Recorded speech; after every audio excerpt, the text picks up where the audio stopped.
One of the things we need to do in a period like this is we need to see where are those luminous spots of resistance, and if we see them and then we join them and then we connect those to others. So for example, when immigrants are standing up for their rights, we have to see the ways in which that is something we want to be a part of, but it also links up very clearly with labor. It also links up with war, and it also links up with warming.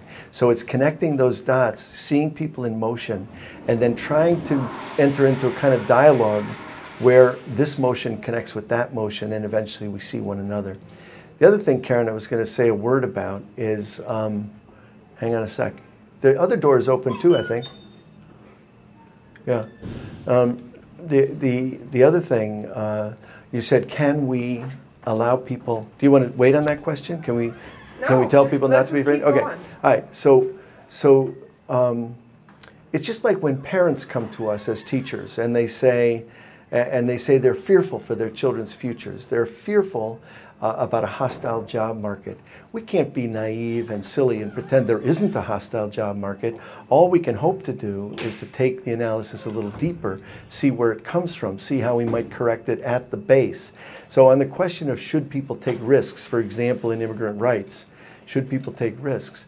The answer to that is we should take risks. We should put ourselves out in front.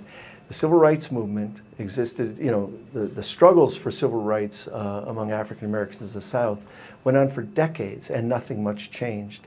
And the reason nothing much changed is people couldn't really believe that taking a risk would lead to a revolution. But once, somehow, for some range of coming togethers in the 1950s and 60s, people thought, you know what? If I take the risk and go down there and register to vote, my life might be different. And then lots of people took a risk. There were martyrs, there were people who sacrificed everything, there were people who lost their jobs, but it became an irresistible tide because enough people said there is an alternative. Our job in part is to point out that there is an alternative, that the way things are is not inevitable, and in some ways it's going to change, and we can purposefully change it if we will. The history of struggle is the history of risk-taking.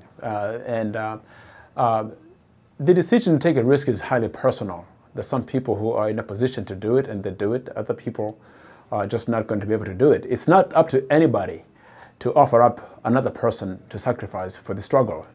It's up to that individual to make that choice. However, the role of leadership is in really sort of facilitating the discussion and really encouraging people to look at what the cost-benefit analysis is, right? If you stay at home and you continue to be marginalized and savaged and denied every little right, you have to at some point decide whether not fighting remains a viable option, because we fight to prevent ourselves from being marginalized, from being having our humanity denied. If your humanity is being denied anyway, then at some point I think you decide that you're going to fight. So, and risk is not the same across the board. There are different forms of risk. There are different levels at which people can participate in struggles. Some people can. I was afraid of that that happening. For example, you take a group of unionists, for example, or just protesters who decide that today they want to go get arrested in front of City Hall to bring attention to a funding issue for schools at the mayor's office. Well, this happens with black and white people. The white people very enthusiastically saying, we got to get arrested today. And black folks say, that's a very different experience for us. Being arrested as an African American and as a black person being in the custody of police presents a different set of risks than a white person. And so you have to discuss who is in a better position at that moment to take a chance, right? I sometimes often deliberately avoid being arrested, although I have been arrested. But I'm hesitant when we sit down as a matter of strategy and decide that that's what we're going to do today, we're going to get arrested. I know that a white union president is going to get really good treatment when in the custody of police. I might end up dead. And so so there's variability. There's not a single rule that applies. It's just very important for people to recognize that as a matter of history, there's never been successful movements, in which people didn't take risks.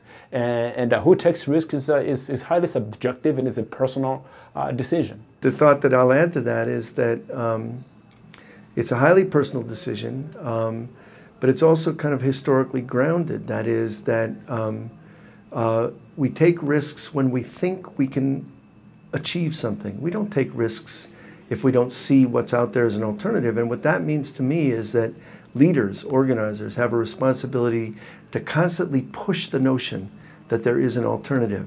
When that notion takes hold is not guaranteed and it's not predictable. But the idea that leaders, one of the things that we must do is say the way things are is not inevitable, there are alternatives, another world is possible, and we can begin to build that other world through struggle. We've seen efforts recently by conservative pundits and conservative organizations, right-wing anti-immigrant groups, to recruit African Americans into the anti-immigrant cause. To their credit, the African American community has just absolutely refused. You are not seeing any sort of active anti-immigrant activity within the African American community. The reasons are, I think, quite obvious. I won't go into that. One of it is, obviously the having a history of being on the receiving end of injustice. I think it informs how one looks at other victims of discrimination and abuse. But it's also a lot more other reasons for that. But it's very interesting to me that conservatives who at every turn have refused to support workers' rights, who for 10 years in the Congress sat on the minimum wage. The minimum wage stayed for 10 years at $5.15 from 1997 to 2007. The Democrats changed that in 2006 when they took over the Congress and raised the minimum wage. But Republicans, the Republican Congress for 10 years said was just fine with keeping the minimum wage at $5.15. They're ideologically opposed to legislative mandates around wages. They oppose living wage laws, for example. What we push, the idea that we ought to have a living wage, a sustainable wage for workers. They're opposed to that. They're fundamentally and ideologically opposed to the right of workers to organize. Now, so when they come to the African American community and say, we are your partners, we want to defend you as a worker because immigrants are threatening your job, I think the question of credibility comes up. You're really concerned about black workers? Explain to us why you oppose raising the minimum wage. Explain to us why you're opposed to the living wage. Explain to us why you're fundamentally opposed to the right of workers to organize.